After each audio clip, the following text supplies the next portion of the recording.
اللہ تعالیٰ نے ایک واقعہ بیان کیا ہے حضرت موسیٰ اور حضرت خضر علیہ السلام کا کہ حضرت موسیٰ علیہ السلام عزم مصمم کر کے جب چلے تو اللہ فرماتا ہے کہ ہم نے حضرت موسیٰ علیہ السلام کو جس بندے کی نشانی بتائی تھی وہ بندہ ان کو وہاں مل گیا۔ سفید چادر اوڑے حضرت خضر علیہ السلام وہاں لیٹے ہوئے تھے، تو یہ جا کے ان کے پاس کھڑے ہو گئے کہ حضرت میں آپ کی خدمت میں اس لیے آیا ہوں کہ اللہ نے آپ کو جو خصوصی علم عطا کیے ہیں میں ان کو سیکھنے کی غرض سے آپ کی چوکھٹ پہ آیا ہوں۔ کہا تم میرے ساتھ صبر نہیں کر پاؤ گے، معاملے مشکل ہیں، سفر دشوار ہے، منزل کٹھن ہے، اور میرے معاملات ایسے ہیں کہ تم اعتراض کرو گے اس کے بغیر تم رہ نہیں سکتے۔ حضرت موسیٰ علیہ السلام نے کہا اگر اللہ نے چاہا تو آپ دیکھیں گے میں صبر کروں گا اور آپ کے کسی حکم کی کسی کام کی میں نافرمانی نہیں کروں گا، کسی کام کا انکار نہیں کروں گا۔ کہا کہ اچھا شرط یہ ہے کہ جو میں کروں اس پر تم اعتراض نہیں کرو گے، سوال نہیں کرو گے، یہاں تک کہ میں خود ہی نہ بتاؤں۔ تو کہا کہ یہ شرط ٹھہری، میں کوئی بات نہیں کروں گا۔ فانطلقا، دونوں چل پڑے، دریا کے پار جانا تھا۔ جو کشتی کا مالک تھا، کشتی بان تھا، وہ حضرت خضر علیہ السلام کو جانتا تھا تو اس نے کرایہ بھی نہیں لیا، لیکن جب کشتی پر سوار ہوئے تو عصا مار کے حضرت خضر علیہ السلام نے کشتی کا ایک پھٹا توڑ دیا۔ تو بے ساختہ حضرت موسیٰ علیہ السلام نے کہا آپ نے پھٹا توڑ دیا، یہ سارے ڈوب جائیں؟ کہا میں نے کہا تھا نا تم میرے کاموں پہ صبر نہیں کر پاؤ گے۔ تو حضرت موسیٰ کو یاد آیا، کہا میں بھول گیا تھا، اس پر مواخذہ نہ کیجیے۔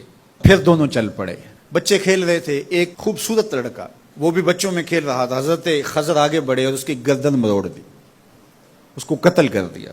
صاحب شریعت تھے حضرت موسیٰ علیہ السلام، نہ رہ سکے، پھر بول پڑے ایک جان کو بغیر کسی جان کے بدلے میں قتل کر دیا، اس نے گوایا کیا تھا ہمارا؟ آپ نے بہت ہی جو ہے وہ غلط کام کیا، یہ کام اچھا نہیں کیا آپ نے۔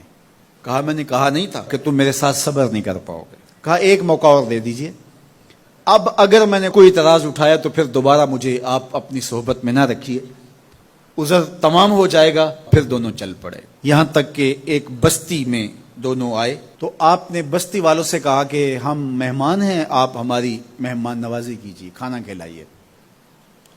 تو انہوں نے انکار کر دیا، کہا کہ ہم تو آپ کو بلایا نہیں ہے، آپ خود آئے ہیں، آپ اپنے کھانے کا خود انتظام کیجیے۔ گزر رہے تھے گلی سے تو ایک دیوار گرنا چاہ رہی تھی، تو جلدی سے اس دیوار کو مرمت کر دیا۔ کہا حضرت ہم اگر چاہتے تو اس پہ اجر لے سکتے تھے، انہوں نے ہمیں کھانا تک نہیں دیا اور ہم ان کی دیواریں سیدھی کر رہے ہیں۔ کہا اب تمہاری میری جدائی ہو گئی، تم نے یہ بھی اعتراض کر دیا۔ تو انہیں یاد آیا کہ وہ یہ بھی اعتراض ہو گیا، اب میں تمہیں بتاتا ہوں کہ یہ 3 کام میں نے کیوں کیے۔ اللہ اکبر۔ اب سنیے، قرآن ہمیں بتاتا ہے کہ ظاہری علم بھی ہوتا ہے لیکن کوئی باطنی علم بھی ہوتا ہے۔ کہا وہ پہلی بات کشتی والی سنو، یہ 2 مسکین بچوں کی کشتی تھی، ان کے گھر کا چولہا اس کی کمائی سے جلتا تھا۔ دریا کنارے کنارے ایک ظالم بادشاہ رہا تھا جو لوگوں کی کشتیاں چھین رہا تھا، ہم نے تھوڑا سا عیب لگا دیا، وہ ٹوٹی کشتی چھوڑ کے چلا گیا۔ اب وہ تھوڑے سے پیسے لگا کے کشتی مرمت کرا لیں گے، گھر کا چولہا جلتا رہے گا، بتاؤ اچھا کیا یا برا کیا؟ کہا رہی بات اس بچے کی جس کو ہم نے قتل کیا، اس کے ماں باپ مومن تھے، نیک تھے، صالح تھے، بچے نے بڑا ہو کے بہت برا ہونا تھا، ہم نے اس کو قتل کر دیا، اللہ اس کے بدلے ان کو بہتر اولاد دے گا۔ علماء تفسیر نے لکھا ہے اس بچے کے بدلے میں اللہ نے ان والدین کو ایک بیٹی عطا کی جس کی نسل سے 70 نبی پیدا ہوئے۔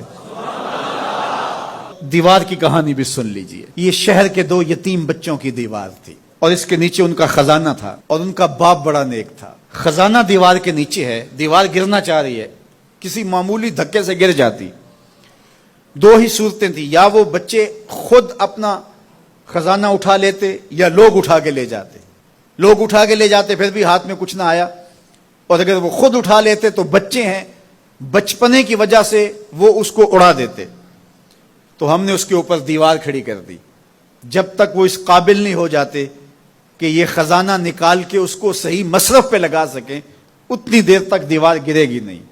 اللہ اکبر۔ وہ کسی وجہ سے دیوار قائم رہے گی، اور جب وہ اس عمر کو پہنچ جائیں گے جس عمر میں وہ اس خزانے کو سنبھال سکیں گے تو پھر دیوار خود بخود گر جائے گی اور یہ خزانہ نکال کر کے اپنے کام پہ لے آئیں گے.